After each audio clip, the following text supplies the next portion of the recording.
Hello दोस्तों, मुझे उम्मीद है कि आपको मेरी स्टोरी पसंद आ रही होगी। दोस्तों प्लीज अपने चैनल को सब्सक्राइब जरूर करें। My innocent wife part 1। सुबह का समय, मुंबई। रूही का अपार्टमेंट। रूही अपने रूम में तैयार हो रही थी। रूही का आज कॉलेज का पहला दिन था।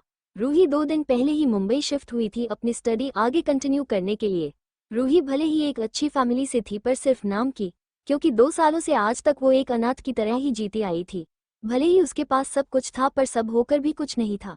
पर वो किसी पर डिपेंड नहीं थी। रूही रेडी होकर कॉलेज के लिए निकल जाती है।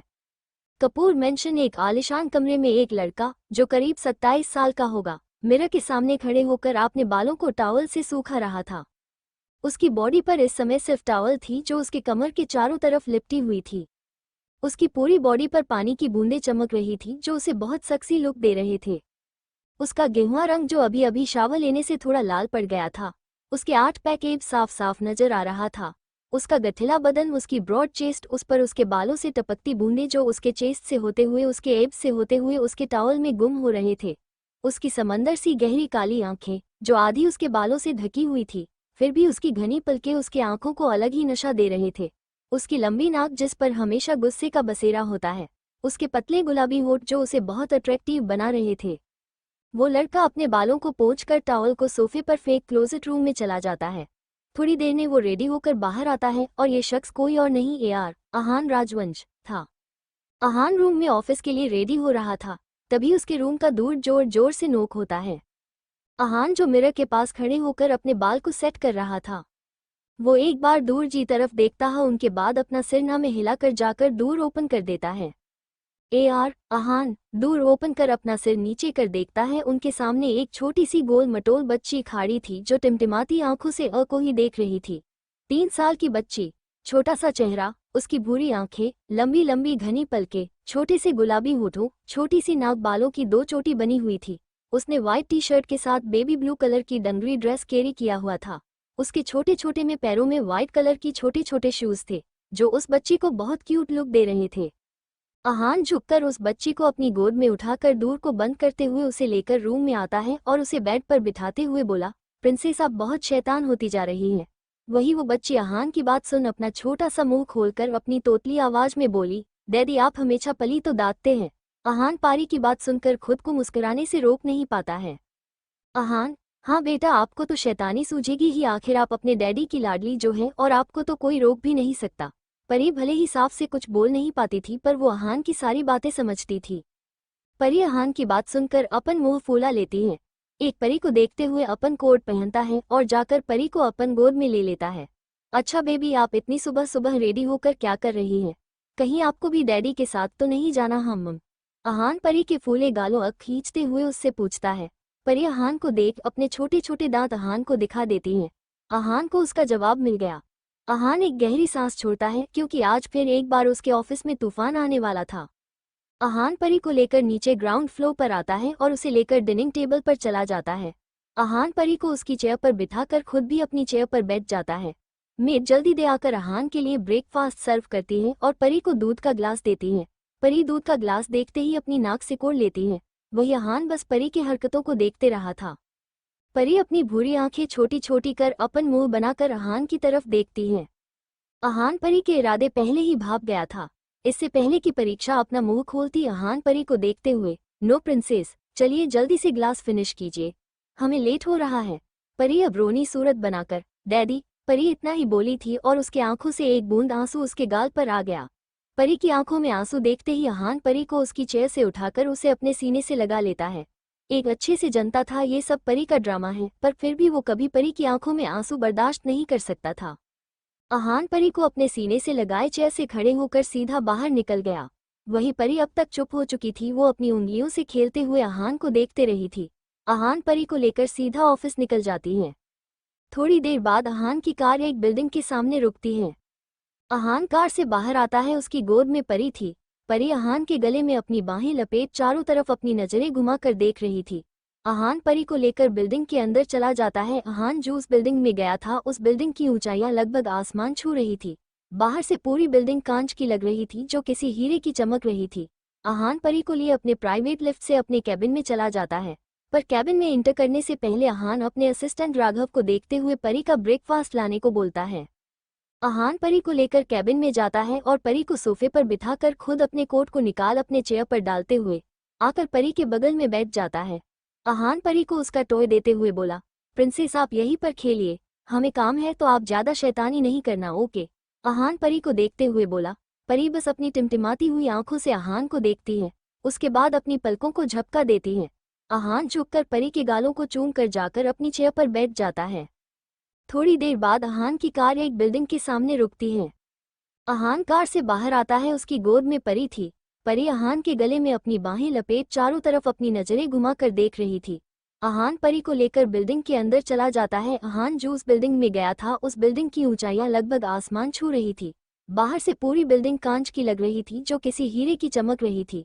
अहान परी को लिए अपने प्राइवेट लिफ्ट से अपने कैबिन में चला जाता है, पर कैबिन में इंटर करने से पहले अहान अपने असिस्टेंट राघव को देखते हुए परी का ब्रेकफास्ट लाने को बोलता है। अहान परी को लेकर कैबिन में जाता है और परी को सोफे पर बिठाकर खुद अपने कोट को निकाल अपने चेयर पर डालते हुए आकर परी के बगल में बैठ जाता है। अहान परी को उसका टॉय देते हुए बोला, प्रिंसेस आप यहीं पर खेलिए, हमें काम है तो आप ज्यादा शैतानी नहीं करना, ओके। अहान परी को देखते हुए बोला। परी बस अपनी टिमटिमाती हुई आंखों से अहान को देखती है, उसके बाद अपनी पलकों को झपका देती है। अहान झुककर परी के गालों को चूम कर जाकर अपनी चेयर पर बैठ जाता है। अब आगे परी सोफे पर बैठी खेल रही थी, तभी अहान का कैबिन का दूर नोक हुआ। अहान एक नज़र दूर की तरफ देखते अपनी कोल्ड वॉइस में बोला, कम इन। अहान की परमिशन मिलते ही राघव अपने हाथों में एक पेपर बैग लिए अंदर आया। राघव बैग को कॉफी टेबल पर रख चुपचाप कैबिन से चला गया। अहान राघव के जाने के बाद परी की तरफ देखता है जो उस पेपर बैग पर अपनी नजरें टिकाकर उसे घूरे जा रहा थी। अहान परी को समझ गया अगर उसने 1 मिनट भी लगाया तो उसकी प्रिंसेस शैतान बनने ने बिल्कुल भी टाइम नहीं लगाएगी। अहान जल्दी से अपने चेयर से खड़े होता ही और जाकर परी के बगल में बैठ जाता है। अहान पेपर बैग ओपन करता है और उसमें से परी की फेवरेट ब्रेकफास्ट निकालता है, पास्ता और गोभी का पराठा। परी अपनी पसंद का ब्रेकफास्ट देखते हैं सोफे पर कूदने लगती है, साथ ही वो अपने छोटे छोटे हाथों से तालियां भी बजाने लगती हैं। अहान परी को देख मुस्कराते हुए उसे अपनी गोद में बिठा लेता है, उसके बाद स्पून से परी को पास्ता खिलाने लगता है। यूनिवर्सिटी में रूही जैसे ही कॉलेज में इंटर करती है, कुछ लड़की और लड़कों का ग्रुप उसे आवाज देते हुए अपनी ओर इशारे से बुलाता है। रूही उन सभी को देख इतना तो समझ गई कि वो सभी सीनियर हैं और उसे अपने पास क्यों बुला रहे हैं। रूही शैतानी मुस्कान लिए उन सभी की तरफ अपने कदम बढ़ा देती हैं। वही कुछ दूरी पर खड़ी एक लड़की जिसका नाम साक्षी था, वो जब ये सब देखती है तो जल्दी से आगे बढ़ती है रूही को रोकने के लिए, पर जब तक वो पहुंचती रूही उनके पास जाता चुकी थी। रूही उन सभी के पास पहुंची ही थी कि तभी उनमें से एक लड़का जिसका नाम राहुल था। राहुल इस कॉलेज सबसे बिगड़ आमिर बाप का बिगड़ हुआ औलाद था, जिसके पास पैसों की बहुत घमंड था। राहुल के लिए लड़कियां बस एक खेल थी। उसका जब मन चाहता वो उस लड़कियां के साथ रहता, उसे यूज करता, उनके बाद फिर नई गर्लफ्रेंड बना लेता। वही राहुल की नज़र जैसे ही रूही पर पड़ी, वो रूही की खूबसूरती देख जैसे एक पल के लिए सब भूल गया हो। उसे अब रूही को किसी भी कीमत पर अपना बनाना था। वो रूही को अपना बनाने का ठान चुका था। रूही जैसे ही राहुल के सामने पहुंचती है, राहुल झटके से रूही की कमर पकड़कर उसे खुद से चिपका लेता है। वही उसके बगल में खड़ी लड़की राहुल के ऐसा करते ही बोली, बेबी तुम ये क्या कर रहे हो, तुम्हें भूल रहे ही कि मैं यही हूँ। उस लड़की ने इतना ही कहा था कि राहुल उसे अपने गुस्से से भरी आंखों से घूरता है। ये लड़की कोई और नहीं, राहुल की गर्लफ्रेंड समाया शर्मा थी। राहुल के ऐसे खुद को घूरता पाकर समाया डर से चुप हो जाती है। समाया राहुल के गुस्से से अच्छे से वाकिफ थी और उसे राहुल का गुस्सा निकालने का भी तरीका पता था। राहुल अपन ध्यान समाया से हटाकर रूही के चेहरे पर अपनी उंगली फेरते हुए बोला, सो बेबी लगता है तुम्हें कॉलेज में नई हो। रूही जिसका चेहरा अब तक गुस्से से लाल हो चुका था, वो अपनी पूरा ताकत लगाकर राहुल को खुद से दूर झटक देती है। राहुल जिसे उम्मीद नहीं तच कि रूही ऐसा कुछ करेगी, वो 2 कदम पीछे हो जाता है इससे पहले कि वो खुद को संभाल पाता। ग्राउंड में थप्पड़ की आवाज गूंज पड़ती है। ग्राउंड में जितने भी लोग थे सभी अपना मुंह खोले बस रूही को ही देख रहे थे। उन्हें तो अपनी आंखों पर भरोसा ही नहीं हो रहा था। वही राहुल के दोस्त जो कुछ देर पहले तक हंस रहे थे वो भी अब हैरानी से रूही को देखने लगते हैं। राहुल का चेहरा एक तरफ झुका हुआ था, मतलब साफ था। अभी जो थप्पड़ की आवाज आई थी वो राहुल की पड़ी थी। पूरे कॉलेज में आज तक किसी की हिम्मत नहीं हुई थी कि राहुल से कोई ऊंची अवधि में बात करे या कोई उसके साथ बदतमीजी करे, और आज तो रूही कॉलेज आते हैं राहुल के कान के नीचे बाजा चुकी थी। राहुल का चेहरा पूरे गुस्से से भरा हुआ था। राहुल गुस्से से तमतमाते हुए जैसे ही आगे बढ़कर रूही के गले को पकड़ने की कोशिश करता है, रूही उसके हाथों को मरोड़कर उसके पीठ से लगाते हुए बोली, मिस्टर जो भी तुम्हारा नाम हो, एक बात आंख और कान दोनों खोल कर सुन लो। जिंदगी में दोबारा रूह से उलझने की कोशिश मत करना। जितने कायदे में रहोगे उतने फायदे में रहोगे। इतना बोल रूही राहुल को आगे की ओर धक्का देकर छोड़ देती है। राहुल खुद के बहुत मुश्किल से संभालता है गिरने से, तभी उसे पीछे से आवाज आती है, समझे कि दोबारा फिर से समझाए। रूही एक नज़र सभी को घूरती है और वहां से निकल जाती है। रूही के जाने के बाद जो ग्राउंड अभी तक भरा था वो अब खाली होने लगा। वही रूही के जाने के बाद राहुल का एक दोस्त राज आगे बढ़ राहुल के कंधे पर हाथ रख उससे पूछता है, राहुल तू ठीक है ना यार। राहुल जो पहले ही गुस्से से तमतमा रहा था, राज का ये पूछना कि वो ठीक है ना उसके जले और नमक छिड़क गया। राहुल घूमकर राज के गले की पकड़ते हुए बोला, अगर जिंदा रहना है तो अभी के अभी यहाँ से दफा हो जाओ। इतना बोल वो राज को धक्का दे देता है। राज और सभी राहुल को इतने गुस्से में देख उसे अकेला छोड़ना ही बेहतर समझते हैं। सभी के वहां से जाने के बाद राहुल उस तरफ देखता है जहां से थोड़ी देर पहले रूही गई थी। मिस रूह, तुमने अपनी जिंदगी की सबसे बड़ी गलती की है। राहुल जैन पर हाथ उठाकर, अब तुम देखिए राहुल जैन कैसे तुम्हें बर्बाद करता है।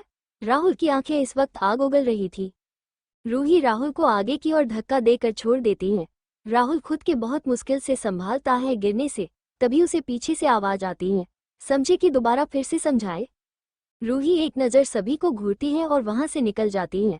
रूही के जाने के बाद जो ग्राउंड अभी तक भरा था वो अब खाली होने लगा। वही रूही के जाने के बाद राहुल का एक दोस्त राज आगे बढ़ राहुल के कंधे पर हाथ रख उससे पूछता है, राहुल तू ठीक है ना यार। राहुल जो पहले ही गुस्से से तमतमा रहा था, राज का ये पूछना कि वो ठीक है ना उसके जले और नमक छिड़क गया। राहुल घूमकर राज के गले की पकड़ते हुए बोला, अगर जिंदा रहना है तो अभी के अभी यहाँ से दफा हो जाओ। इतना बोल वो राज को धक्का दे देता है। राज और सभी राहुल को इतने गुस्से में देख उसे अकेला छोड़ना ही बेहतर समझते हैं। सभी के वहां से जाने के बाद राहुल उस तरफ देखता है जहां से थोड़ी देर पहले रूही गई थी। मिस रूह, तुमने अपनी जिंदगी की सबसे बड़ी गलती की है। राहुल जैन पर हाथ उठाकर, अब तुम देखिए राहुल जैन कैसे तुम्हें बर्बाद करता है। राहुल की आंखें इस वक्त आग उगल रही थी।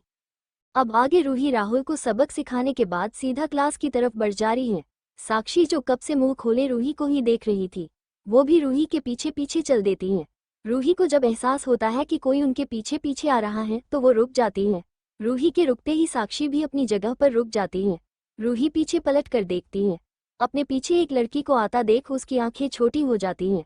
रूही अपनी आंखें छोटी छोटी करते हुए बोली, तुम कौन हो और मेरा पीछा क्यों कर रही हो।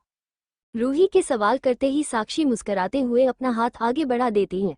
हेलो, मेरा नाम साक्षी मल्होत्रा है। मैं भी कॉलेज में नई हूँ। क्या हम दोस्त बन सकते हैं। साक्षी ये सब मुस्कराते हुए बोलती हैं। रूही जो बिना किसी एक्सप्रेशन के साक्षी की बातें सुन रही थी, वो जब सुनती है साक्षी भी न्यू स्टूडेंट है तो वो मुस्कराते हुए उससे होंठ मिला लेती हैं। रूही और साक्षी दोनों एक साथ क्लास की तरफ बढ़ जाते हैं। ऑफिस में अपरी को ब्रेकफास्ट करवाकर उसे रूम में सॉफ्ट टॉय के साथ बेड पर छोड़ देता है और खुद आकर अपना काम करने लगता है। को काम करते हुए कब लंच टाइम हो गया उसे पता भी नहीं चला। टाइम देखता है और रूम में चला जाता है। को आज हैरानी हो रही थी कि वो अभी तक एक बार भी रूम से निकली क्यों नहीं। परी को देखने रूम में जाता है क्योंकि आज वो बहुत शांत थी, एक बार भी रूम से बाहर नहीं आई थी। रूम के अंदर का नज़ारा देखता है तो पाता है उसकी प्रिंसेस तो सपनों की दुनिया में गुम है। जाकर परी के पास बेड पर बैठ जाता है और प्यार से परी के बालों में हाथ फेरने लगता है। थोड़ी देर तक परी के पास बैठने के बाद दोबारा कैबिन में चला जाता है और अपना काम करने लगता है।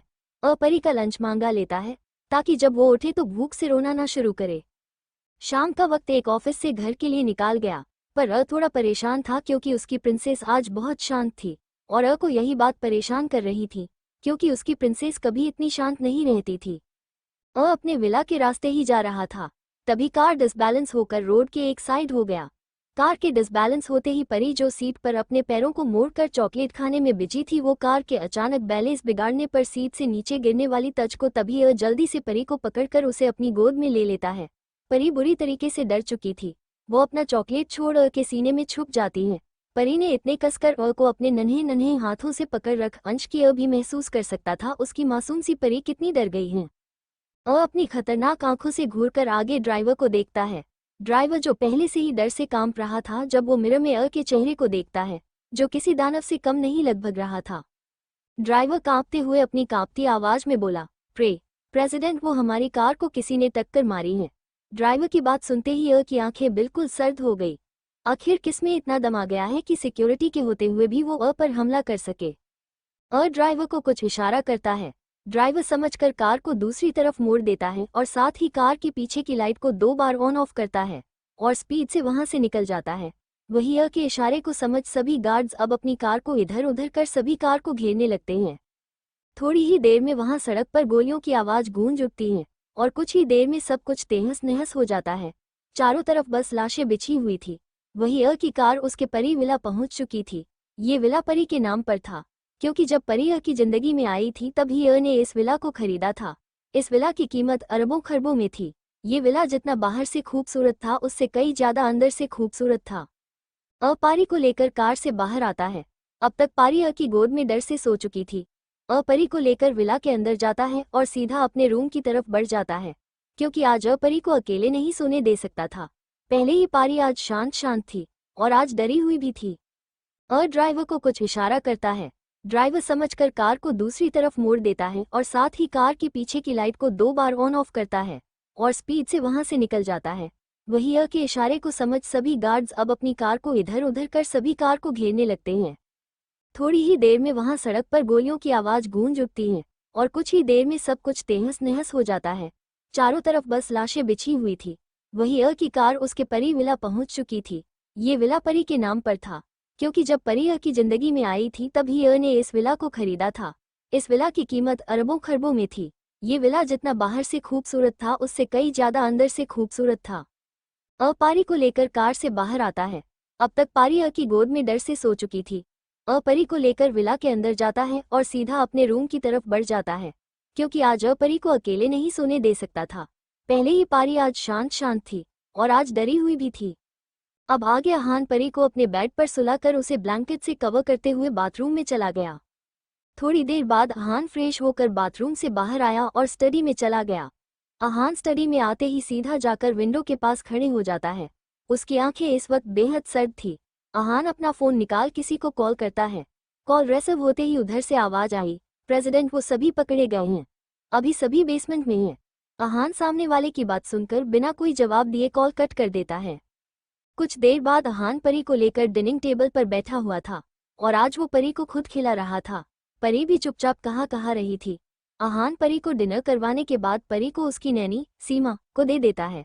परी को आज अकेला मत छोड़ना, इतना बोल हान परी के माथे पर किस कर विला से निकल जाता है। रूही का अपार्टमेंट। रूही कॉलेज से आकर फ्रेश होकर डिनर बना रही थी, तभी अपार्टमेंट का दूर बेल बजा। रूही किचन से निकलकर जाकर डोर ओपन करती है। डोर ओपन करते ही उसकी आंखें चमक जाती हैं। रूही खुशी से उछलते हुए जाकर सामने खड़े शख्स के गले लग जाती है। सामने खड़ा शख्स भी रूही को अपने गले से लगा लेता है। रूही मुस्कुराते हुए उसका चेहरा देखते हुए बोली, विशाल, तुम इंडिया कब आए? विशाल कपूर, कपूर फैमिली का बड़ा बेटा। विशाल अपनी बिजनेस के कुछ काम से 2 साल से इंडिया से बाहर था। विशाल की उम्र 25 साल थी। विशाल 4 सालों से रूही के साथ रिलेशनशिप में है। चूंकि कपूर फैमिली और सिंह फैमिली में बहुत अच्छी दोस्ती थी, इसलिए रूही के पापा प्रताप सिंह ने रूही की शादी विशाल से करवाने का फैसला किया। पर 2 साल पहले जब विशाल इंडिया छोड़कर गया था तभी रूही ने पिता की अचानक मौत हो गई, जिसके बाद सिंह फैमिली की पूरी जायदाद अकेली रूही की हो गई। अब रूही की जब तक शादी नहीं हो जाती तब तक वो अपनी जायदाद किसी के भी नाम पर नहीं कर सकती है। उसे जायदाद को किसी के नाम करने के लिए उसके साथ उसके पति के भी हस्ताक्षर जरूरी थे, और यही वजह था कि विशाल उसके साथ था। अपनी फैमिली को खोने के बाद एक विशाल ही था जिस पर रूही सबसे ज्यादा भरोसा करती थी। विशाल रूही के सवाल पर उसे अपनी गोद में लिए अंदर आते हुए बोला, अब अपनी होने वाली बीवी को देखने का मन हुआ तो आ गया। वैसे तुमने बताया नहीं तुम मुंबई शिफ्ट हुई हो। वो तो अच्छा हुआ, मुझे शालू, निधि की चाचा की बेटी, ने बता दिया, तो मैं तुम्हें सरप्राइज देने आ गया। रूही अमन की बात सुनकर मुस्कराते हुए बोली, मैं तुम्हें आज कॉल करने ही वाली थी कि तुम ही आ गए। विशाल रूही की नाक पर टैप करते हुए बोला, हम। रूही जो डिनर बना चुकी थी वो विशाल को डिनिंग एरिया में जाने को बोल किचन में चली जाती हैं। रूही किचन से सारी डिश लाकर टेबल पर रखती हैं और खुद टेबल पर बैठ विशाल की प्लेट में और अपने प्लेट में डिनर सर्व करती हैं। रूही ने आज आलू गोभी की सब्जी, रोटी और गाजर का हलवा बनाया था। गाजर का हलवा रूही का फेवरेट था। रूही डिनर सर्व करने के बाद डिनर करने लगती है। विशाल भी डिनर शुरू करता है। डिनर फिनिश करने के बाद रूही सारे बर्तन को लेकर किचन में चली जाती हैं। रूही किचन में जाकर किचन साफ करती हैं और सारे बर्तन को धोकर उसे अपनी जगह पर रखने लगती हैं। सारे काम खत्म होने के बाद रूही जाकर अपने हाथों को वॉश करती हैं, पर जब वो हाथों को वॉश कर रही थी तभी विशाल पीछे से रूही को अपनी बाहों में भर लेता है। विशाल रूही को पीछे से हग किए हुए ही झुककर रूही के गले कर किस करता है। विशाल के ऐसा करते हैं रूही की पूरी बॉडी में मानो कट दौड़ गया हो। रूही जल्दी से अपने हाथों को वॉश कर विशाल को खुद से दूर करते हुए बोली, विशाल ये तुम क्या कर रहे हो। विशाल जो जानता था रूही का यही रिएक्शन होने वाला है, वो रूही को उसकी कमर से पकड़कर खुद से चिपकते हुए बोला, रूही बेबी हमारी शादी होने वाली है और आज नहीं तो कल हमें एक होना ही है, तो हम आज ही क्यों ना हो ले। और देखो हम आज अकेले भी हैं, तो क्यों ना हम आज ही एक हो जाएं। इससे तुम्हें हमारी फर्स्ट नाइट को ज्यादा पेन भी बर्दाश्त नहीं करना होगा और हमें थोड़ा एक्सपीरियंस भी मिल जाएगा। क्या कहती हो। रूही विशाल की बात पर विशाल को खुद से दूर धकेलकर विशाल को घूरते हुए बोली, तुम्हें थोड़ी भी शर्म नहीं आती एक लड़की से ऐसे बोलते हुए। विशाल जिस पर आज अलग ही सुरूर छाया हुआ था, वो रूही की बात को इग्नोर कर रूही को वापस अपने पास खींचते हुए बोला, तो इसमें गलत क्या है बेबी, हम दोनों अडल्ट हैं। तुम्हें इस साल 20 की हो जाओगी और हम दोनों 4 सालों से साथ हैं और आज तक तुमने मुझे किस भी नहीं किया है, और जब मैं कोशिश करता हूं तो तुम मुझे खुद से दूर कर देती हो। रूही विशाल की बात सुन विशाल को देखती है, उसके बाद एक गहरी सांस लेकर विशाल के चेहरे को अपने हाथों में भरकर उसे समझाते हुए बोली, विशाल हम ये सब शादी के बाद भी तो कर सकते हैं। शादी के बाद मैं प्रॉमिस करती हूँ मैं तुम्हें किसी चीज के लिए नहीं रोकूंगी, पर अभी ये सब नहीं। इतना बोल रूही विशाल से अलग होकर जाने लगी, पर विशाल रूही को वापस से पकड़कर उसे देखते हुए बोला, पर क्यों बेबी, हम अभी वो सब क्यों नहीं कर सकते। हम प्यार करते हैं एक दूसरे से, फिर ये सब हम क्यों नहीं कर सकते। रूही विशाल के सवालों का कोई जवाब नहीं देती और खुद को विशाल से छुड़ाकर अपने रूम में चली जाती हैं। वहीं रूही के ऐसे चले जाने पर विशाल की आंखें गुस्से से लाल हो जाती हैं। विशाल किचन स्लैप और अपने हाथ मारते हुए अपने दांत पिसते हुए बोला, ये तुमने सही नहीं किया रूही, अब तुम देखो मैं क्या करता हूँ। फिलहाल के लिए तो मुझे अपनी प्यास बुझाने के लिए जाना होगा जो तुमने लगाई है। विशाल किचन से निकलकर सीधा अपार्टमेंट से चला जाता है। रूही विशाल की बात सुन विशाल को देखती है, उसके बाद एक गहरी सांस लेकर विशाल के चेहरे को अपने हाथों में भरकर उसे समझाते हुए बोली, विशाल हम ये सब शादी के बाद भी तो कर सकते हैं। शादी के बाद मैं प्रॉमिस करती हूँ मैं तुम्हें किसी चीज के लिए नहीं रोकूंगी, पर अभी ये सब नहीं। इतना बोल रूही विशाल से अलग होकर जाने लगी, पर विशाल रूही को वापस से पकड़कर उसे देखते हुए बोला, पर क्यों बेबी, हम अभी वो सब क्यों नहीं कर सकते। हम प्यार करते हैं एक दूसरे से, फिर ये सब हम क्यों नहीं कर सकते। रूही विशाल के सवालों का कोई जवाब नहीं देती और खुद को विशाल से छुड़ाकर अपने रूम में चली जाती हैं। वहीं रूही के ऐसे चले जाने पर विशाल की आंखें गुस्से से लाल हो जाती हैं। विशाल किचन स्लैप और अपने हाथ मारते हुए अपने दांत पिसते हुए बोला, ये तुमने सही नहीं किया रूही, अब तुम देखो मैं क्या करता हूँ। फिलहाल के लिए तो मुझे अपनी प्यास बुझाने के लिए जाना होगा जो तुमने लगाई है। विशाल किचन से निकलकर सीधा अपार्टमेंट से चला जाता है। अब आगे अहान विला से निकलकर बेसमेंट में जाता है। बेसमेंट में पहले से ही राघव मौजूद था। अहान के अंदर आते ही राघव एक तरफ इशारा करता है। अहान अपनी नजरें उस तरफ करता है। वहां 3-4 लोग चेयर से बंधे खून से लथपथ दर्द से तड़प रहा था। अहान उन सभी को देखते जाकर अपनी चेयर पर बैठ जाता है। अहान राघव को इशारा करता है। राघव अहान का इशारा समझ तुरंत जाकर उन चारों को चेयर से खोल देता है। राघव उन सभी को अहान के सामने ले जाकर छोड़ देता है। चारों संभल नहीं पाता है और जाकर अहान के पैरों के पास गिर जाता है। अहान एक नज़र सभी को देखता है, उसके बाद राघव को देखते हुए, किसके कहने पर यह सब हुआ है। राघव तुरंत अहान के सवालों का जवाब देता है, प्रेसिडेंट ये सब आलोक सिंघानिया ने करवाया है। आलोक सिंघानिया का नाम सुनते ही अहान की आंखें सर्द हो गई। लगता है अब लोग अपनी औकात भूल रहे हैं, इसलिए शेर की गुफा में घुसने की कोशिश कर रहे हैं। अहान के शब्द बहुत ठंडे थे और अहान के शब्दों का मतलब वहां मौजूद सभी समझ रहे थे। अहान अपनी सर्द निगाहें उन चारों पर डालते हुए बोला, सभी के टुकड़े कर उन्हें पार्सल कर दो। इतना बोली अहान वहां से निकल गया। अहान ने वहां से निकलते ही वहां दर्दनाक चीखों का सिलसिला शुरू हो गया। अहान कितना बेरहम था सभी जानते थे, फिर भी उससे उलझने आ जाते थे। होटल डायमंड ये होटल मुंबई का 2 सबसे लग्जरी होटल था। इस होटल में एक रात का रुकने के लिए ही इतने पैसे लगते हैं कि इसे कोई भी मिडिल क्लास फैमिली अफोर्ड नहीं कर सकता। इस होटल की इंटीरियर ही इतना खूबसूरत था कि बस एक बार देखने पर ही किसी का भी दिल मोह ले। यहाँ की फैसिलिटी भी बहुत अच्छी थी। विशाल रूही के अपार्टमेंट से निकलकर सीधा इस होटल के रूम नंबर 4009 में जाता है। राहुल रूम का डोर जैसे ही ओपन करता है, एक लड़की उसके सीने से लग जाती है। आखिर तुम आ ही गए। मैं तो पहले से ही बोल रही थी तुम्हें रूही कुछ नहीं दे सकती है। मैं तुमसे बहुत प्यार करती हूँ और मैं जानती हूँ तुम भी मुझसे प्यार करते हो। राहुल उस लड़की की बात सुनकर उस लड़की को खुद से दूर करता है और उसे देखते हुए बोला, आज नहीं शालू। इतना बोल वो सीधा बेड के पास चला जाता है। जी ये लड़की रूही की बड़ी बहन अंकल की बेटी शालू थी। विशाल बेड पर बैठते हुए, शालू चुपचाप सो जाओ। अगर आज हम एक हुए तो हो सकता है तुम्हारा पहले एक्सप्रेशन बहुत दर्द भरा हो क्योंकि अभी मेरा मूड बिल्कुल सही नहीं है। शालू विशाल की बात सुनकर मुस्कराते हुए राहुल के पास जाती हैं और अपना श्रग उतारकर फर्श पर फेंक देती हैं। शालू के श्रग उतारते ही राहुल शालू को देखता है। शालू की बॉडी पर कपड़े के नाम पर बस एक नेट की नाइटी थी जिससे उसके बॉडी विशाल को साफ साफ नजर आ रहे। विशाल शालू से अपनी नजरें फेरते हुए बोला, शालू ये क्या बदतमीजी है, जाकर अपने कपड़े बदलो। शालू विशाल के बातों को इग्नोर कर जाकर राहुल की गोद में बैठ जाती है। शालू विशाल के हाथ को पकड़ अपने कमर पर रखते हुए बोली, आखिर कब तक तुम्हें मुझे इग्नोर करोगे? रूही तुमसे प्यार नहीं करती है। अगर वो तुमसे प्यार करती तो वो तुम्हारी जरूरतों का ख्याल रखती, यूं हर बार तुम्हें मना नहीं करती। अरे जो लड़की तुम्हें खुद को किस तक नहीं करने देती है, वो तुम्हें खुशी क्या देगी? विशाल जो बहुत गौर से शालू की बातों को सुन रहा था, उसे पता नहीं क्या होता है। वो शालू की कमर को जोर से पकड़ते हुए उसे बेड पर पटक देता है। शालू कुछ समझ पाती उससे पहले ही एक ही झटके में शालू की नाइटी उसकी बॉडी से अलग थे। विशाल बिना एक भी पल गनवाए उस पर टूट पड़ता है। विशाल शालू के होठों को चूमते हुए उसे जोर से बाइट रहा था जिससे शालू को बहुत दर्द हो रहा था, पर उसकी चीख उसके गले में ही घुट गई क्योंकि विशाल किसी जानवर की तरह उसके होठों को चूम रहा था। विशाल शालू के होठों को चूमते हुए अब उसके गले पर आ गया। विशाल शालू के गले को बाइट करते हुए शालू में इस तरह गुम हो चुका था कि उसे कुछ होश ही नहीं रहा। धीरे धीरे विशाल शालू के गले को चूमते हुए उसे बाइट करने लगा। विशाल शालू के गले और कॉलर बोन पर बाइट कर लेता है जिससे शालू की चीख निकल जाती है। शालू दर्द से सिसकते हुए विशाल को खुद से दूर कर देती है।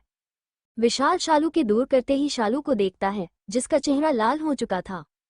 उसकी आंखों में हल्की हल्की आंसू थी। विशाल देखता है शालू की पूरी नेक पर बाइट के निशान पड़ चुकी हैं।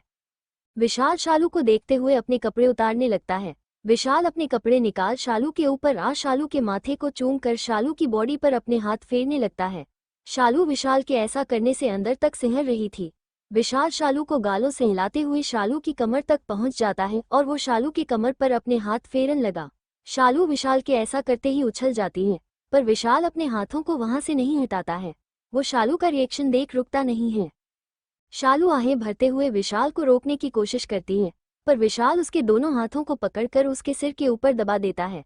विशाल शालू के पेट पर किस करते हुए गालों को रब करते हुए अपनी पकड़ कस देता है जिससे शालू चिहुक कर अपने चेहरे को इधर उधर करने लगती है और शालू आह आह कर सिसकते हुए अपने चेहरे को विशाल की पकड़ से छुड़ाने के लिए मचलने लगती है। थोड़ी देर तक तड़पने के बाद शालू शांत हो जाती है जब विशाल अपने हाथों को खींचता है। शालू के शांत होते ही विशाल अपने हाथों को खींच लेता है। खुद ही देर में शालू की चीखें उस कमरे में गूंज उठती हैं। शालू के शांत होते ही विशाल अपने हाथों को बाहर खींच लेता है। विशाल शालू के हाथों को छोड़ उसके सीने को अपने हाथों में भींचकर उसके थाई पर अपने होठ रख देता है। विशाल अपने जीभ से लीक करते हुए उसके थाई को लीक करते हुए वहां किस करने लगता है और शालू एक बार फिर से सिसकियां भरने लगी। थोड़ी देर तक विशाल अपना सिर को ऊपर उठा कर शालू को देखता है जो अपनी आंखें बंद किए बेडशीट को अपनी मुट्ठी में भरकर सिसकियां भर रही थी। विशाल अब ऊपर आकर शालू के होठों को किस करता है और एक झटक से खुद को शालू के अंदर समा देता है। विशाल के शालू के अंदर समाते ही शालू की दर्द भरी चीख निकल जाती है। उसकी आंखों से आंसू बहना शुरू हो गया था। शालू विशाल को खुद के ऊपर से हटाने की कोशिश करने लगती हैं, अपने पैरों को बेड पर पटकने लगती हैं, पर विशाल को तो जैसे इससे कोई मतलब नहीं था। वो शालू के दोनों हाथों को पकड़ अपनी स्पीड बढ़ा देता है जिससे शालू की चीख कमरे में गूंजने लगती है। विशाल बिना रुके अपनी बॉडी को मूव कर रहा था जिससे शालू की हालत खराब होने लगी थी। विशाल ना जाने रात भर में कितनी बार शालू के साथ इंटीमेट हुआ और किस पहर में उससे अलग हुआ। अब आगे सुबह का वक्त। हान रेडी होकर ऑफिस चला गया और सीमा परी की नैनी परी को लेकर किंडरगार्टन लेकर चली गई। होटल डायमंड शालू और विशाल दोनों एक दूसरे से लिपटे सो रहे थे। विशाल की आंखें अब धीरे धीरे खुलने लगती हैं। विशाल अपनी आंखें खोलकर शालू को देखता है जो उसके सीने से लगी सो रही थी। विशाल शालू को खुद से दूर करने की कोशिश करता है पर शालू उससे और चिपक जाती। विशाल थोड़ा जोर से शालू को दूर करता है पर फिर शालू उससे चिपक जाती है। विशाल कसकर अपनी आंखें बंद करता है और झटके से शालू के ऊपर आ जाता है। शालू अब भी घोड़े बेचकर सो रही थी, क्योंकि विशाल ने उसे थका ही इतना दिया था कि वो आंखें चाहकर भी खोल नहीं पा रही थी। विशाल एक नज़र शालू के चेहरे को देखता है, उसके बाद उसके सीने को भींचते हुए झटके से शालू में समा जाता है। विशाल के इंटर करते ही शालू चीखते हुए अपनी आंखें खोल देती है, पर अब तक बहुत देर हो चुकी थी। विशाल अपनी हरकतें शुरू कर देता है। रूही का अपार्टमेंट। रूही आज बहुत उदास थी, क्योंकि एक तो विशाल बहुत सालों बाद उससे मिला था और आते ही गुस्सा होकर चला गया, और अभी तक उसका कोई पता नहीं था, न कोई कॉल न कोई मैसेज, कुछ नहीं। रूही उदास चेहरे के साथ कॉलेज के लिए रेडी होकर कॉलेज चली गई। रूही कॉलेज पहुंचकर साक्षी के साथ, जो कॉलेज गेट पर ही उसका इंतजार कर रही थी, उसके साथ बात करते हुए दोनों क्लास की तरफ बढ़ जाती हैं। रूही जो जल्दी किसी के साथ कंफर्टेबल नहीं हो पाती थी, वो साक्षी के साथ बहुत कंफर्टेबल थी, और साक्षी का भी सेम यही हाल था। वो भी जल्द किसी से घुल मिल नहीं पाती थी, पर वो रूही के साथ बहुत जल्दी घुल मिल गई थी। साक्षी जो बहुत गरीब फैमिली से थी, उसे यहाँ इस यूनिवर्सिटी में एडमिशन लेने के लिए ही बहुत मेहनत लगी थी। साक्षी इस यूनिवर्सिटी में आर्ट कोटा से आई थी, क्योंकि उसकी पेंटिंग बहुत अच्छी थी। साक्षी और रूही दोनों क्लास कर लंच टाइम में कैंटीन में चली गई। रूही और साक्षी दोनों ही खाने में एक जैसी थी। भूखड़ दोनों कैंटीन में ढेर सारी डिशेज मांगा कर खाने पर फोकस की हुई थी। दोनों को ही दुनिया से कोई लेना देना नहीं था। वही दोनों को इस तरफ मगन होकर खाते हुए साहिल देख रहा था। साहिल फर्स्ट ईयर स्टूडेंट था, और उसकी भी फैमिली कुछ खास बैकग्राउंड से नहीं थी। साहिल को इस यूनिवर्सिटी में एडमिशन स्पोर्ट्स कोटा से मिला था। साहिल एक टक बस रूही के छोटे से चेहरे को निहार रहा था। दोनों लंच कर अपने अपने टम्मी को सहलाती हैं, और एक दूसरे को देख खिलखिला कर हंस देती हैं। पूरे कैंटीन दोनों की खिलखिलाहट से भर जाती है। रूही जाकर पेमेंट करती है और साक्षी का हाथ पकड़ कैंटीन से निकल जाती है। साक्षी कैंटीन से बाहर निकल रूही से बोली, रूह पैसे कितने हुए थे? रूही साक्षी की तरफ देख कैजुअली बोली, 5,000। साक्षी रूही की बात और आंखें हैरानी से बड़ी कर रूही को देखती हैं। आज दोनों ने मिलकर 5,000 खा लिए थे। हालांकि ये रूही के लिए कोई बड़ी बात नहीं थी, पर साक्षी के लिए ये बहुत बड़ी बात थी। साक्षी थोड़ा उदास स्वर में बोलती है, ठीक है, अभी मेरे पास इतने पैसे नहीं हैं, पर जब होंगे तो मैं तुझे लौटा दूंगी। रूही साक्षी की बात सुनकर रूही को ऊपर से नीचे तक देखते हुए बोली, अगर तुझे मेरे पैसे देने हैं तो अभी दे। साक्षी हैरानी से रूही की तरफ देखती है, पर अभी मेरे पास इतने पैसे नहीं हैं। साक्षी रोनी सूरत बना लेती है। रूही साक्षी को ऐसे देख अपने गालों पर एक उंगली से टैप करते हुए कुछ सोचने की एक्टिंग करते हुए बोली, चल ठीक है, तब तू मेरी एक बात मान, तुझे पैसे नहीं देने होंगे, मानेगी? साक्षी के पास कोई रास्ता नहीं था। वो रूही की तरफ देखते हुए बोली, तुम बहुत गंदी है रूह, पर है तो मेरी दोस्त ना, बोल क्या करना है मुझे? रूही साक्षी की बात पर उसके सिर पर टपली मारकर बोली, ये हुई ना बात, काम मैं तुझे बाद में बताऊंगी, अभी चल क्लास का टाइम हो गया है। दोनों बात करते हुए क्लास की तरफ बढ़ जाती हैं। राजवंश इंटरप्राइजेज अहान अपने कैबिन में बैठा काम कर रहा था कि राघव कैबिन में आया। राघव अहान की तरफ देखते हुए बोला, सर आज मिस्टर शैलेश वर्मा ने अपनी सक्सेस की खुशी में पार्टी रखी है, और उन्होंने खास तौर पर आपको आने को कहा है। अहान बिना राघव को देखे बोला, तुम चले जाओ, मुझे आज प्रिंसेस के लिए टाइम निकाल कर उसे मूवी दिखाना है, इसलिए आज बिना प्रिंसेस के आया हूँ ऑफिस। राघव अहान की बात सुनकर, सॉरी सर, और वो आपसे मिलना चाहते हैं, इसलिए उन्होंने ये पार्टी रखा है, और आज मिस्टर सिंघानिया भी उस पार्टी में होंगे। जैसे ही अहान राघव की बात सुनता है, रेडी रहना। राघव अहान का मतलब समझ गया, वो कैबिन से निकल गया। रूही साक्षी को ऐसे देख अपने गालों पर एक उंगली से टैप करते हुए कुछ सोचने की एक्टिंग करते हुए बोली, चल ठीक है, तब तू मेरी एक बात मान, तुझे पैसे नहीं देने होंगे, मानेगी? साक्षी के पास कोई रास्ता नहीं था। वो रूही की तरफ देखते हुए बोली, तुम बहुत गंदी है रूह, पर है तो मेरी दोस्त ना, बोल क्या करना है मुझे? रूही साक्षी की बात पर उसके सिर पर टपली मारकर बोली, ये हुई ना बात, काम मैं तुझे बाद में बताऊंगी, अभी चल क्लास का टाइम हो गया है। दोनों बात करते हुए क्लास की तरफ बढ़ जाती हैं। राजवंश इंटरप्राइजेज अहान अपने कैबिन में बैठा काम कर रहा था कि राघव कैबिन में आया। राघव अहान की तरफ देखते हुए बोला, सर आज मिस्टर शैलेश वर्मा ने अपनी सक्सेस की खुशी में पार्टी रखी है, और उन्होंने खास तौर पर आपको आने को कहा है। अहान बिना राघव को देखे बोला, तुम चले जाओ, मुझे आज प्रिंसेस के लिए टाइम निकाल कर उसे मूवी दिखाना है, इसलिए आज बिना प्रिंसेस के आया हूँ ऑफिस। राघव अहान की बात सुनकर, सॉरी सर, और वो आपसे मिलना चाहते हैं, इसलिए उन्होंने ये पार्टी रखा है, और आज मिस्टर सिंघानिया भी उस पार्टी में होंगे। जैसे ही अहान राघव की बात सुनता है, रेडी रहना। राघव अहान का मतलब समझ गया, वो कैबिन से निकल गया। अब आगे शाम का समय। रूही और साक्षी कॉलेज से निकल कर जा रहे थे। रूही अपनी कार की तरफ बढ़ रही थी, और साक्षी हॉस्टल की तरफ बढ़ गई, पर वो जाता पाती उससे पहले ही रूही उसे पकड़ लेती है। रूही साक्षी से कहा, किधर चली? साक्षी कंफ्यूजन से रूही की तरफ देखती हुई बोली, हॉस्टल जा रही हूँ। और कहा। रूही उसे अपनी कार की तरफ उसारकर करती हुई बोली, अब से तू हॉस्टल में नहीं, मेरे साथ मेरे अपार्टमेंट में रहेगी। चल अब। साक्षी हैरानी से रूही को देखते हुए बोली, अरे पर मैं ऐसे कैसे तेरे साथ जाऊं? रूही साक्षी को ऊपर से नीचे तक देखते हुए बोली, अपने इन दोनों पैरों से चल अब। अरे पर। साक्षी कुछ बोलने को होती है कि तभी रूही उसे बीच में ही ताकते हुए बोली, पर वर कुछ नहीं, तू मेरे साथ चल रही है बस। रूही साक्षी को लगभग खींचते हुए उसे अपनी कार के पास लेकर जाती है। साक्षी रूही को रोकते हुए बोली, रूह सुन तो सही, मेरे सारा सामान हॉस्टल में है। रूही साक्षी को शांत करते हुए बोली, कोई बात नहीं, आज मेरे सामान से तू काम चला लेना, वैसे भी कल वीकेंड है, कल आकर तुम्हें सामान ले जाना। अभी चल। रूही साक्षी को लेकर अपने अपार्टमेंट के लिए चली जाती है। राजवंश इंटरप्राइजेज अहान का काम अब लगभग हो चुका था। अहान अपने रिस्ट वॉच में टाइम देखता है और उठाकर के कैबिन से निकाल हटा है, क्योंकि अब तक उसकी प्रिंसेस आ चुकी होगी। अहान अपने प्राइवेट लिफ्ट सीधा पार्किंग एरिया में जाता है, जहां पहले से ही उसकी कार रेडी थी। अहान जैसे ही कार के पास पहुंचता है, एक गार्ड जल्दी से यकी लिए कार का डोर ओपन करता है। अहान कार में बैठे विला के लिए निकल जाता है। अहान की कार कुछ ही देर में विला के सामने रुकता है। अंदर पारी जो हॉल में खेल रही थी, वो जैसे ही कार की आवाज सुनती है, अपने नन्हे नन्हे कदमों से दौड़ते हुए बाहर निकलने लगती है। अहान कार से निकल विला के अंदर जैसे ही इंटर करता है, सामने से आती हुई उसकी नन्ही सी जान दिखाई देती है, जो अपनी बाहें फैलाए उसकी तरफ दौड़ लगा रही थी। अहान अपनी नन्ही सी जान को अपनी तरफ भागता हुआ देख अहान जल्दी से नीचे फर्श पर अपने घुटनों के बल बैठकर अपनी बाहें फैला देता है। उसकी नन्ही सी जाना दौड़ते हुए आकर अहान के सीने में खुद को छुपा लेती है। अहान परी को अपनी बाहों में समेटते हुए उठकर जाकर हॉल में सोफे पर बैठ जाता है। अहान परी के माथे को चूमते हुए बोला, प्रिंसेस आज आपने किंडरगार्टन में एंजॉय किया? परी अहान की बात सोफे समझते हुए अहा के लैप पर खड़े होकर अहान के गले में अपने बाहें लपेटते हुए अहान को अपनी क्यूट सी आवाज में सब कुछ बताने लगती है। अहान मुस्कराते हुए बहुत ही ध्यान से अपनी प्रिंसेस की बातों को सुन रहा था। वही सभी सर्वेंट जो ये नज़ारा देख रहे थे, उनके चेहरे पर भी मुस्कान थी। आखिर वो भी क्यों ना, इसी बच्ची की वजह से ही तो अहान मुस्कराता था। अहान जो अपनी प्रिंसेस के साथ इतना मुस्कराता बोलता, वो बाकियों के साथ इतना शक था कि कोई सोच भी नहीं सकता था कि अहान राजवंश कभी मुस्कराता भी होगा।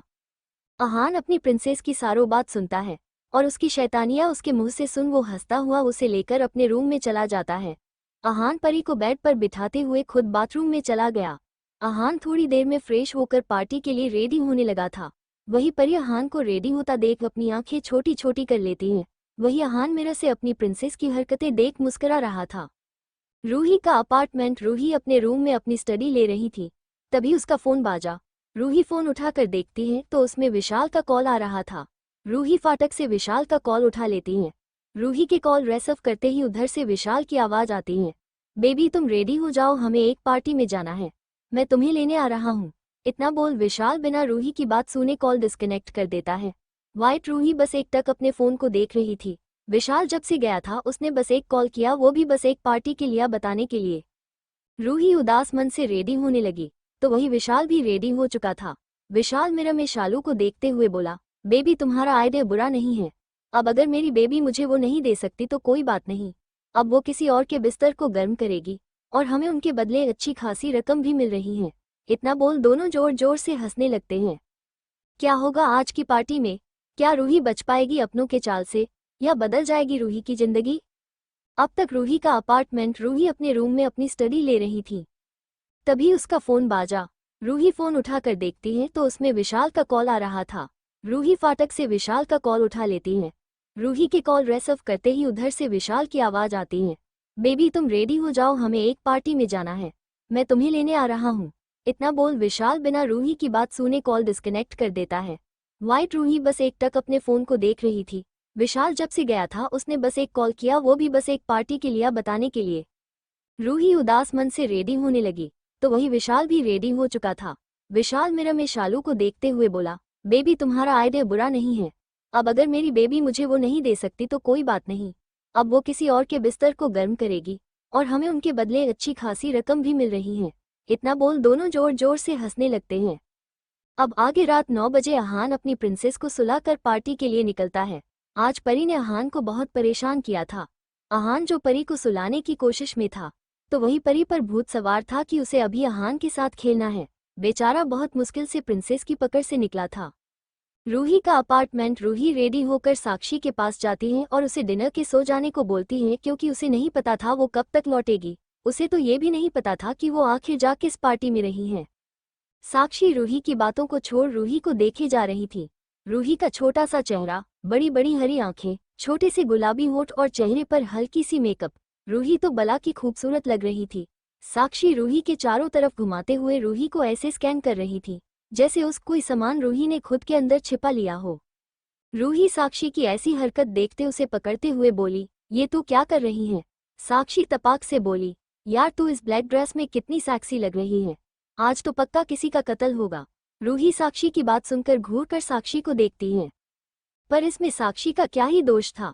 रूही ब्लैक कलर की स्लीवलेस फिटिंग ड्रेस वेयर किया था जिससे उसकी फिगर उभर कर दिख रहा था, जिससे वो बहुत अट्रैक्टिव लग रही थी। रूही साक्षी को घूरते हुए बोली, डिनर करके सो जाना, मैं की लेकर जा रही हूँ। जब आऊंगा तो खुद अंदर आ जाऊंगी, तो टेंशन मत लेना, ओके। इतना बोल रूही साक्षी को हक कर उसके रूम से निकल गई। वही साक्षी रूही के जाने के बाद बोली, तू बहुत अच्छी है रूह, और बहुत खूबसूरत भी। मुझे डर है कहीं तुझे तेरी यही अच्छाई और खूबसूरत खतरे में ना डाल दे। उसके बाद साक्षी एक गहरी सांस लेकर खुद को शांत कर अपने स्टडी पर फोकस करती है। रूही अपार्टमेंट से निकलकर ऐसे ही लिफ्ट से ग्राउंड फ्लोर पर जाती है। उसे समाने से विशाल आता हुआ दिखाई देता है। रूही जल्दी से विशाल की तरफ बढ़ जाती है। विशाल की नज़र जैसे ही रूही पर पड़ती है, रूही की खूबसूरती देखते मानो वो सब कुछ भूल गया। विशाल रूही के नज़दीक आते ही उसे हग कर लेता है। बेबी तुझे बहुत हॉट लग रही हो, विशाल रूही के गालों पर किस करते हुए बोला। विशाल का मन तो रूही के होठों को चूमने का कर रहा था, पर वो जानता था अगर वो ऐसा करने के लिए आगे बढ़ेगा तो रूही उसे खुद से दूर कर देगी। इसलिए विशाल कुछ सोचकर तिरछा मुस्कुरा देता है, क्योंकि आज जो वो रूही के साथ करने वाला था उसके बाद रूही चाहकर भी उसे किसी भी चीज़ के लिए नहीं रोक सकती थी। विशाल रूही की कमर में हाथ डाल रूही को लेकर कार की तरफ बढ़ गया। थोड़ी देर में दोनों पार्टी वेन्यू पर पहुंच गए। विशाल रूही को अंदर जाने का बोल खुद फोन पर किसी से बात करने लगा। वही रूही जैसे ही पार्टी में एंटर करती है, सभी की नज़रें रूही पर टिक जाती हैं। ब्लैक ऑफ शोल्डर ड्रेस जो उसकी बॉडी पर पूरी फिटिंग थी, उसके थाई के पास से एक लॉन्ग कट था जिससे उसके गोरे पैर ड्रेस से बाहर झांक रही थी। रूही के लंबे बाल कल करके उसके कमर तक लहरा रहा था। उसका छोटा सा चेहरा किसी खिले गुलाब की तरह चमक रहा था। उसकी बड़ी बड़ी हरी आंखें जो एक नज़र देख ले रूही का दीवाना हो जाए। और यही हाला अभी पार्टी में था। लड़के तो लड़के, लड़कियां भी रूही की खूबसूरती देख उसकी तरफ आकर्षित हो रही थी। वही पार्टी हॉल के दूसरे साइड अहान जो बिजनेस से रिलेटेड डिस्कशन कर रहा था। जब वो सभी को एक तरफ देखते देखता है तो वो भी अपनी नज़रें उस तरफ करता है, पर रूही को एक नज़र देख वो वापस से अपने डिस्कशन में बिजी हो जाता है, क्योंकि उसे लड़कियों में कोई इंटरेस्ट नहीं था। वही रूही सभी को अपनी तरफ देखता पाकर अनकंफर्टेबल हो जाती है। रूही आगे बढ़ साइड में जाती उससे पहले ही विशाल आ जाता है। विशाल रूही के हाथ को पकड़ उसे साइड के एक टेबल के पास ले जाता है और रूही को वहां बिठा देता है। विशाल रूही को बिठाकर थोड़ी देर रूही के पास बैठता है। उसके बाद वो उठकर रूही को वही उसका वेट करने बोल खुद चला जाता है। विशाल सीधा चलकर कॉरिडोर की तरफ जाता है। वजह पहले से ही एक शख्स विशाल का वेट कर रहा था। विशाल उस शख्स से पैकेट में कुछ लेता है और वहां से रूही के पास आ जाता है। उसके हाथ में इस वक्त जूस का एक ग्लास था। विशाल वो जूस रूही को देते हुए बोला, बेबी उसे पीछे लो, अच्छा फील होगा, मैं तुम्हारे लिए डिनर ले आता हूँ। ओके। रूही विशाल के हाथों से उस जूस को लेते हुए मुस्कुराकर अपनी पलकों को झपका देती है। विशाल मुस्कुराता हुआ वहां से चला जाता है। विशाल रूही के डिनर लाने के लिए जा ही रहा था कि उसका हाथ पकड़कर कोई खींच लेता है। विशाल जो अचानक ऐसे खींचे जाने पर हैरान था, वो जब अपने सामने वाले इंसान को देखता है तो उसके होठों और मुस्कान आ जाती है। विशाल सामने वाले शख्स के कमर में हाथ डाल खुद के करीब करते हुए बोला, क्या बात है बेबी, मेरे बिना मन नहीं लग रहा था, या कल रात वाला रोमांस आज भी चाहिए? ये शख्स कोई और नहीं बल्कि शालू थी। शालू मुस्कुराते हुए थोड़ा ऊपर उठकर विशाल के होठों पर अपने होंठ रख उसे चूमने लगती है। विशाल भी अपनी पकड़ शालू की बॉडी पर कसते हुए उसे डीपली चूमने लगता है। वही रूही कब से अकेली बैठी विशाल के इंतजार कर रही थी। रूही का सिर हल्का हल्का घूम रहा था। बहुत देर तक जब विशाल नहीं आया तो रूही से जब और नहीं सहा गया, वो वहां से उठकर बाथरूम की तरफ बढ़ जाती हैं। रूही कॉरिडोर की तरफ बढ़ी ही थी कि उसकी नज़रें कॉरिडोर के टर्न पॉइंट पर खड़े विशाल और उसकी बाहों में खड़ी लड़की पर गई। विशाल को किसी लड़की के इतने कबीर और उसे चूमता देख उसकी आंखें आंसुओं से भर गई। विशाल मुस्कुराता हुआ वहां से चला जाता है। विशाल रूही के डिनर लाने के लिए जा ही रहा था कि उसका हाथ पकड़कर कोई खींच लेता है। विशाल, जो अचानक ऐसे खींचे जाने पर हैरान था, वो जब अपने सामने वाले इंसान को देखता है तो उसके होठों और मुस्कान आ जाती है। विशाल सामने वाले शख्स के कमर में हाथ डाल खुद के करीब करते हुए बोला, क्या बात है बेबी, मेरे बिना मन नहीं लग रहा था, या कल रात वाला रोमांस आज भी चाहिए। ये शख्स कोई और नहीं बल्कि शालू थी। शालू मुस्कुराते हुए थोड़ा ऊपर उठकर विशाल के होठों पर अपने होंठ रख उसे चूमने लगती है। विशाल भी अपनी पकड़ शालू की बॉडी पर कसते हुए उसे डीपली चूमने लगता है। वही रूही कब से अकेली बैठी विशाल के इंतजार कर रही थी। रूही का सिर हल्का हल्का घूम रहा था। बहुत देर तक जब विशाल नहीं आया तो रूही से जब और नहीं सहा गया, वो वहां से उठकर बाथरूम की तरफ बढ़ जाती है। रूही कॉरिडोर की तरफ बढ़ी ही थी कि उसकी नजरें कॉरिडोर के टर्न पॉइंट पर खड़े विशाल और उसकी बाहों में खड़ी लड़की पर गई। विशाल को किसी लड़की के इतने कबीर और उसे चूमता देख उसकी आंखें आंसुओं से भर गई। अब आगे रूही अपनी आंखों में आंसू लिए विशाल को ही देखते रही थी। उसकी आंखों से अब कुछ भी क्लियर नहीं दिख रहा है। रूही के ऊपर अब नशे का असर हो रहा था, जो विशाल ने रूही को उसके जूस में मिला कर दिया था। विशाल शालू को किस कर रहा था कि शालू विशाल से दूर होते हुए उससे बोली, विशाल तुमने रूही को ड्रग्स दिया ना? क्योंकि कुछ ही देर में मिस्टर भट्ट रूही को रूम नंबर 202 में चाहते हैं।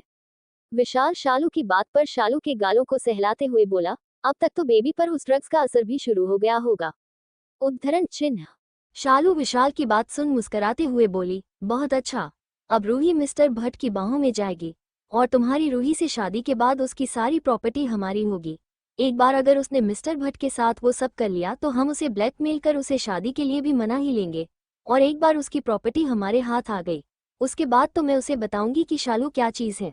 शालू की बात सुनकर विशाल हंसते हुए शालू के गालों और किस करते हुए बोला, ऑफ कोर्स बेबी। विशाल शालू को अपने रूम में जाने को बोलता है। बेबी तुम्हें रूम में जाओ, मैं रूही बेबी को उसके एक रात के पति के पास पहुंचा कर आता हूँ। इतना बोल विशाल उस तरफ बढ़ गया जिधर से वो आया था। वही रूही तो जैसे सदमे में चली गई थी। उसे तो अपने कानों पर यकीन ही नहीं हो रहा था कि उसने जिस पर सबसे ज्यादा भरोसा किया था, उसने उसे बस उसकी प्रॉपर्टी के लिए उसके साथ इतना गंदा खेल खेला, उसे किसी और को बेच दिया, वो भी उसी की बहन के साथ मिलकर। रूही उस तरफ देखती है जगह थोड़ी देर पहले तक शालू और विशाल खड़े थे। रूही कॉरिडोर की दूसरी साइड थी इसलिए किसी को भी ध्यान उस पर नहीं गया। वही रूही का सिर अब बहुत भारी हो रहा था। उसे समझ आ गया था, उसे ड्रग्स का बहुत हाई डोज दिया गया है और इसे बिना फिजिकल हुए खत्म नहीं कर सकती है, पर वो अपने इज्जत को ऐसे कि किसी को नहीं दे सकती है। इसलिए रूही बिना सोचे समझे लिफ्ट में चली जाती है और 58th फ्लोर के बटन दबा देती है। लिफ्ट सीधा जाकर 58th फ्लोर पर रुकती है। रूही लिफ्ट से बाहर आकर ना इधर देखती है ना उधर, सीधा एक रूम में घुस जाती है। रूही रूम में आते ही डोर को अंदर से लॉक कर लेती है ताकि कोई अंदर ना आ सके। रूही का सिर बहुत घूम रहा था। रूही बिना कुछ सोचे समझे अपनों गाउन अपनों बॉडी से अलग कर में बाथरूम में चली जाती है। रूही बाथरूम में जाकर सीधा शावर ऑन कर शावर के नीचे खड़ी होकर भीगने लगती है। अगर रूही को कोई इस वक्त देख ले तो पक्का उसकी नीयत फिसल जाए, और शायद फिसल भी रही थी। आहान, जो खुद नशे में चूर बाथटब में बैठा खुद को शांत करने की कोशिश कर रहा था, वो जैसे ही बाथरूम को खुलते देखता है उसकी नज़र वहीं टिक जाती है। आहान की आंखें गुस्से से भर गई थी, पर जैसे ही रूही बाथरूम में एंटर करती है, रूही को देख मानो आहान सब कुछ भूल ही गया था। आहान बस एकटक रूही को ही देख रहा था। आहान की नज़रें रूही के छोटे से चेहरे पर जमी हुई थी। उसका पूरा चेहरा ड्रग्स की वजह से लाल हो गया था। रूही की नज़र अब तक आहान पर नहीं पड़ी थी। दोनों को बीतते हुए 1 घंटे से ज्यादा हो गया था। वही रूही जो अब काफी शांत महसूस कर रही थी। आहान थोड़ी देर तक अपनी आंखें बंद कर खुद को शांत करने की कोशिश करता है, पर जब नहीं कर पाता तो बाथटब से निकल सीधा रूही के पास शावर के नीचे चला गया। आहान रूही के पास पहुंचकर रूही को उसके कमर से पकड़ अपनी तरफ घुमाता है और बिना देर किए रूही के होठों पर अपने होठ रख देता है। दोनों के होंठ मिलते ही दोनों की बॉडी में जैसे कट दौड़ गया। रूही तो मानो जम ही गई थी। उसे समझ ही नहीं आ रहा था कि अचानक ये उसके साथ क्या हो रहा है, और उसने तो रूम को अंदर से लॉक किया था, फिर ये अचानक से कैसे और कहां से आ गया। वही आहान की किस इतनी डीप थी कि मानो वो रूही को ही निगल जाएगा। आहान के हाथ रूही के बैक पर आ जाता है। रूही की नज़र अब तक आहान पर नहीं पड़ी थी। दोनों को भीगते हुए 1 घंटे से ज्यादा हो गया था। वही रूही जो अब काफी शांत महसूस कर रही थी, तो आहान रूही को देखते देखते और गर्म हो गया था। आहान की बॉडी अब रूही को देखकर रिएक्ट करने लगी थी। आहान थोड़ी देर तक अपनी आंखें बंद कर खुद को शांत करने की कोशिश करता है, पर जब नहीं कर पाता तो आहा बाथटब से निकल सीधा रूही के पास शावर के नीचे चला गया। आहान रूही के पास पहुंचकर रूही को उसके बालों से पकड़ अपनी तरफ घुमाता है और बिना देर किए रूही के होठों पर अपने होठ रख देता है। दोनों के होंठ मिलते ही दोनों की बॉडी में जैसे कट दौड़ गया। रूही तो मानो जम ही गई थी। उसे समझ ही नहीं आ रहा था कि अचानक ये उसके साथ क्या हो रहा है, और उसने तो रूम को अंदर से लॉक किया था, फिर ये अचानक से कैसे और कहां से आ गया। वही आहान की किस इतनी डीप थी कि मानो वो रूही को ही निगल जाएगा। आहान के हाथ रूही के बैक से फिसलते हुए उसके कमर को सहलाते हुए उसके हिप पर जाता रुके थे। आहान के हाथ रूही के हिप धीरे धीरे कस रहे थे, जिससे रूही को दर्द का एहसास होता है, पर आहान तो जैसे उसे कच्चा ही निगल जाने का प्लान बना चुका था। आहान रूही के पूरे मुंह के एक एक कोने को एक्सप्लोर कर रहा था, तो वही अब रूही पर भी मदहोशी छाने लगी थी। अब आगे आहान बिना रुके रूही को किस किए जाता रहा था, साथ ही रूही की कमर को दबा भी रहा था, जिससे रूही का पूरा स्किन लाल हो जाता है। रूही पर भी पूरा नशा चिढ़ गया था। रूही भी इस दर्द में पूरा आहान का साथ दे रही थी। आहान को महसूस होता है कि जिस लड़की को वो किस कर रहा है उसे सांस लेने में तकलीफ हो रही है। आहान रूही के होठों को छोड़ रूही के गले पर किस करने लगता है। रूही जो लंबी लंबी सांसें ले रही थी, आहान के होठों को अपने गले पर महसूस कर रूही का पूरा बदन सिहर गई थी। रूही आहान के कंधे पर अपनी पकड़ मजबूत कर खुद को संभाल रही थी, वही आहान तो जैसे उस पर टूट पड़ा था। आहान लगभग 2 घंटों तक रूही के साथ बाथरूम में शावर नीचे रहा। आहान जब रूही को अपनी बाहों में उठाकर बाहर रूम में लेकर आया तो रूही की अपर बॉडी पूरे आहान के काटने के निशान से भरा हुआ था। आहान और रूही दोनों ही इस वक्त बिना कपड़ों के थे। आहान तो पहले से ही कपड़े निकाल बाथटब में बैठा था। आहान रूही को रूम में लाकर सीधा बेड पर लिटा देता है और खुद उसके ऊपर आ जाता है। रूही नशे की वजह से बिल्कुल भी आहान को नहीं रोक रही थी। वही आहान रूही को बेड पर लेटाते ही रूही के कमर पर अपने हाथ रख देता है। रूही बस आहान की छुअन को महसूस कर सिसक रही थी, जिससे रूही के मुंह से सब दर्द भरी आहें निकलने लगी थी। रूही आहान के बैक से अपने हाथ हटाकर आहान के हाथों को पकड़ उसे रोकते हुए बोली, आह, दर्द हो रहा है।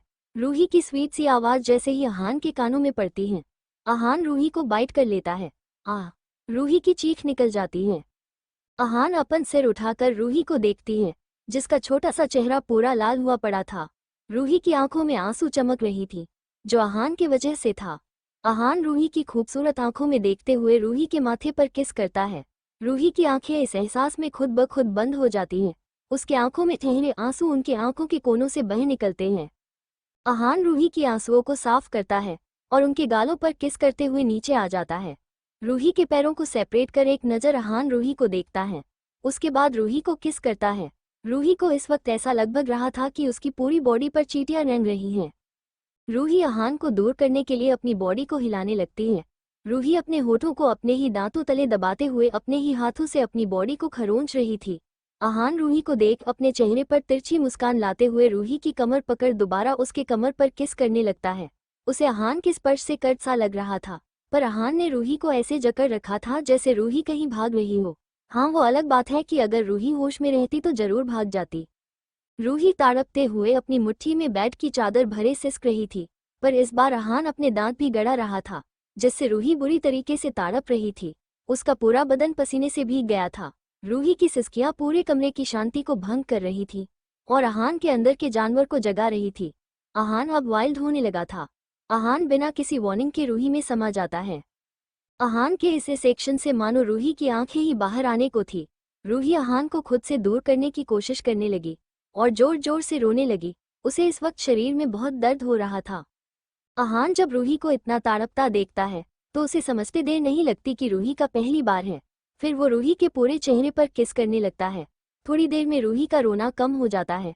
आहान जब महसूस करता है तो धीरे धीरे वो रूही की बॉडी में मूव करने लगता है। रूही कसकर आहान से लिपट जाती है। रूही के नाखून आहान के बैक पर, गले पर और सीने पर अपने निशान छोड़ रहे थे। वही आहान को इससे कोई फर्क नहीं पड़ रहा था। उसे रोक रूही की सिसकियां पागल कर रही थी। हर बढ़ते वक्त के साथ आहान वाइल्ड होता जा रहा था और रूही का आहान को और बर्दाश्त करना मुश्किल हो रहा था, पर आहान था कि उसे छोड़ने का नाम ही नहीं ले रहा था। आहान रात भर रूही को जी भर प्यार करने के बाद सुबह के 5 बजे रुकता है और रूही के बगल में लेटकर रूही को अपनी बाहों में भर लेता है।